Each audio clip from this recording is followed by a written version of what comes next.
Hi friends, మనం అయితే ఛాయ సోమేశ్వరాలయంకి అయితే వచ్చేసాం. పానగల్లులోని చూస్తుంటేనే మనకైతే చాలా చాలా అద్భుతంగా ఉంది టెంపుల్ మాత్రం. ఇక్కడ ఉన్న నంది విగ్రహాలు అయితే మొత్తం ధ్వంసమైనవి ఫ్రెండ్స్. చూపించే టెంపుల్ ఇదే అన్నమాట. చాలా చాలా మహిమలు గల లింగం మనం చూడొచ్చు. వెనక అయితే వచ్చేసి మనకైతే ఛాయ కనిపిస్తుంది. అదే అండి, ఇక్కడ సైంటిస్టులు కూడా కనిపెట్టలేకపోయారు ఈ ఛాయను. చూడండి, మనకైతే శివుడు వచ్చేసి అక్కడ కనిపిస్తున్నాడు. ఈయన బ్రహ్మసూత్ర లింగం అన్నమాట. ఇది చాలా మహిమలు గల. ఒక 100 లింగాలను దర్శించుకుంటే ఎంత పుణ్యం వస్తుందో అంత పుణ్యం వస్తుందంట. ఇక్కడ ఉన్న లింగాన్ని దర్శించుకుంటే ఈ దేవుని దర్శించుకోవడం వల్ల నరదిష్టి అయినా, శత్రు వినాశనం అయినా, శత్రు దిష్టి అయినా సరే మనకు పారదన్నమాట. శివుడాలయం ఇది వచ్చేసి మనకు విష్ణువు, శివుడు ప్లస్ సూర్య భగవానుడు అయితే ఇక్కడ ఉంటారు.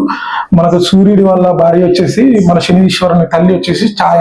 ఆమె శివుడిని ఎప్పుడు ప్రసన్నం ఆమె ఎప్పుడు కావడానికంటే ఇక్కడ మనకైతే ఆ ఛాయ అనేది ఏర్పడేటట్టు చేసిందంట.